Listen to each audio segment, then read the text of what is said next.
Generally खरा दिन ଆମର ଯୋଉ ପେଟ କାଟିବା ଅଧିକା ବଢି ଥାଏ ମୋଷ୍ଟଲି କଥା କଣ କି ଆମ ଖାଦ୍ୟପେୟରେ ଯୋଉଟା ହଉଛି ପ୍ରଚୁର ପରିମାଣରେ ଆମେ ପାଣି ପିଇବା ହୁଏ ନାହିଁ।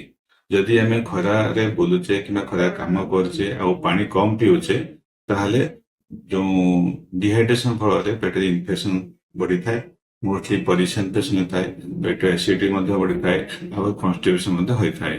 ତେଣୁ ଏହି ସମୟରେ ମୋଷ୍ଟଲି ଆମର ଯୋଉ ପାଣି ପିଇବାଟା ରହୁଛି ଶୁଦ୍ଧ ପାଣି ପିଇବା ଦରକାର ଅଛି ଆଉ ସଫିସିଏଣ୍ଟ ପାଣି ପିଇବା ଦରକାର ଅଛି। ମୋଷ୍ଟଲି ଆମେ ଯେତେବେଳେ ପାଣି ପିଉଛେ ଯେକୌଣସି କାମକୁ ଯିବା ପୂର୍ବରୁ ଯିବା ମଧ୍ୟରେ ଆଉ କାମ ସମୟରେ ଆଉ କାମ ବାହାରେ ମଧ୍ୟ ପାଣି ସଫିସିଏଣ୍ଟ ପାଣି ପିଇବା ଦରକାର ଅଛି। ଆଉ ଖାଦ୍ୟ ପଦାର୍ଥ ମଧ୍ୟରେ ମୋଷ୍ଟଲି ଆମେ ଦେଖିବା ମୋଷ୍ଟଲି ଯେକୌଣସି ଫ୍ରୁଟ୍ସ ଭେଜିଟେବଲ୍ସ ସାଧା ପନିପରିବା ଉପରେ ଆମେ ବେଶୀ ଧ୍ୟାନ ଦେବା ଉଚିତ।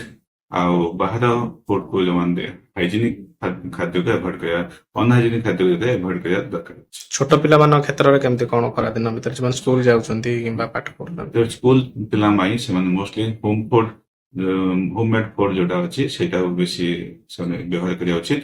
ଆଉ ପାଣି ବୋତଲ ପାଖରେ ରଖିବା ଦରକାର ଅଛି, ପାଣି ସଫିସିଏଣ୍ଟ ମଧ୍ୟ ପିଇବା ଦରକାର ଅଛି। ଯଦି ଲଗାତାର ଭାବରେ ପେଟ କାମୁଡା ଲାଗି ରହେ ବା ନାଳ ପଡେ ଝାଡାରେ, ତେବେ ଏମିତି ମେଡିସିନ କନସଲ୍ଟ କରିବାର ଆବଶ୍ୟକତା ଅଛି। ଯେହେତୁ ସାମାନ୍ୟ କଥା ଛୋଟ ପିଲାଙ୍କ କ୍ଷେତ୍ରରେ କି ବଡ କ୍ଷେତ୍ରରେ ହଉ, ଯେତେବେଳେ ବାହାରୁ ସାମାନ୍ୟ ପେଟ କାଟିଲେ ବାହାରୁ ମେଡିସିନ ଆଣି ଖାଇବା ଅନୁଚିତ। ଯାହାହେଲେ ସେଥିରେ ଡକ୍ଟରଙ୍କ ପରାମର୍ଶ କରିବା ଦରକାର ଅଛି। ମେ ବି ଛୋଟର ବେମାରଟା ବଡ ଆକାରରେ ବେମାରୀ ଭିତରେ ଥାଇପାରେ, ତାକୁ ରୁଲ୍ ଆଉଟ୍ କରିବା ଦରକାର ଅଛି। କିନ୍ତୁ ଅଳ୍ପ ବେମାରୀ ଯଦି ଆପଣ ଦେଖୁ ଛୋଟ ଛୋଟ ପେଟ କାଟିବା ରହୁଛି, ତେଣୁ ମୋଷ୍ଟଲି ସଫିସିଏଣ୍ଟ ପାଣି ପିଇବା, ଓଆରଏସ୍ ପାଣି ନର୍ମାଲି ଆମେ ଯେକୌଣସି ଗୋଟେ ଇନଫେକ୍ସନ ହେଲେ ଆଣ୍ଟିବାୟୋଟିକ କଭରେଜ କରିଥାଉ, କିନ୍ତୁ ସେଇଟା ଡକ୍ଟରଙ୍କ ପରାମର୍ଶ